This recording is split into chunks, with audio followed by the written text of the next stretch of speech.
Good morning, interesting group. I'm glad it's this group that I'm doing my first PowerPoint presentation in front of. You guys are all very familiar with the way that I'm wired, and it's rare that I can get in front of such a large group of people who are that accepting. So that's one of the best things that I like about this chapter. I'm going to go down the list of stuff that my wife suggested I do. Hopefully my next PowerPoint presentation will be more intriguing, but I guarantee you probably won't fall asleep during this one. Start with dumb stuff. Okay, so I was born and raised in Carlsbad, California. We moved to Flagstaff, Arizona as a family when I was 16 years old. Graduated high school there, went to the Army out of Flagstaff, Arizona, and when I came back, I immediately started a position as a backhoe operator for Badera Construction. So I got to, as a 21-year-old, be on a tractor, and it was the funnest job I've ever had. So grading roads, cutting in septic systems, doing stem walls, retaining walls, everything having to do with excavating. From there I got into framing. I did that for about a year and a half, and that was my least favorite job because I'm deathly afraid of heights. And in Flagstaff, every roof is designed to shed snow. So you're walking on pitches that are 7 and 12, 8 and 12, 45 degrees, and they're all two-story because it's landlocked. So just not the funnest place to be. Then I got into property maintenance and learned a lot about dishwashers, hot water heaters, just general maintenance. When I started my first business in construction, it was painting, Dominic Rae Painting Incorporated, and I always had a ton of people that were requesting decks and windows and siding repairs, so I modified my business to be able to accommodate whomever I ran into in construction and whatever their needs were. I saw there was going to be a change in the market, and I wanted to be extremely dynamic because you can't stay static, you can't do the same thing, you have to be versatile in construction and in life. I think you guys would probably agree, right? Right. Yeah. All right. So, Carlsbad to Flag. Okay. My wife. I met my wife on eHarmony in 2008, and it was love at first sight for sure.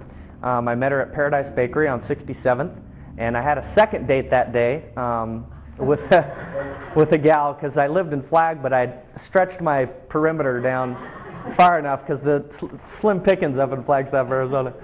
And the second date had no chance, and it was hilarious. She's like, God, you're so relaxed, because little did she know I'd met the girl of my dreams. So I proposed to her January that year in Costa Rica of 2009, and exactly a year after we met, we got married, primarily because we were pregnant with my first daughter, Graciela Jean Rae. And since then, we've had one more beautiful baby girl, Violet Love Rae, and they are definitely the reason I work every day. So, roofing.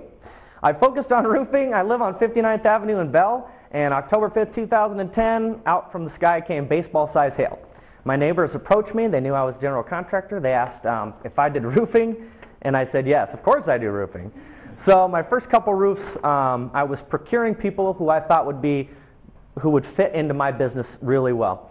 Because I'm bilingual, it was relatively easy, but we still had to find a good group of guys that could do roofing, and I did. And from that point, I went door to door in my neighborhood and sold about 60% of Chaparral West before anyone else got there, before any of the other roofing companies. So that really pole vaulted my business into gear. Along with roofing, I do pretty much every home show. Paul can attest. It's a great way to get out there and expose yourself to a lot of people and not put all your eggs in one basket. So that's important to me, to stay, again, dynamic in my field and let people know that I do construction as well and remodeling.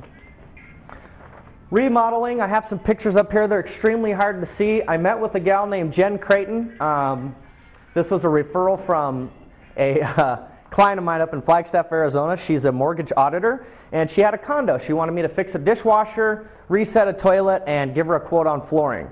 So as I measured up her floor and talked to her briefly, I got back to the house and I inputted all of her flooring values into my design program, and I designed her entire 1,300 square foot condo. So I didn't send her an estimate for a dishwasher fixing and a toilet. I sent her a $60,000 estimate for a remodel.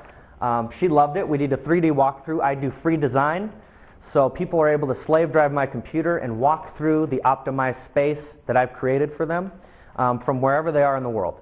She loved it. She sent a check the next day, and that's this has been our remodel for the home shows that we've done the last two because we did everything in it, and I had 100% control of the design, so I had some liberties there that typically women aren't willing to give to their contractor. But it was great, and I got to use some materials that I've never used before. Pecan floors, I think they're beautiful with a piano finish. I use IKEA cabinets a lot, and the reason I do is their boxes and hinges are warranted for life. And if you get a fully overlaid cabinet, which means none of the boxes exposed, in 2 years or 3 years down the road for minimal amount of money, you can change the entire look of your kitchen just by switching out the doors and the drawer fronts.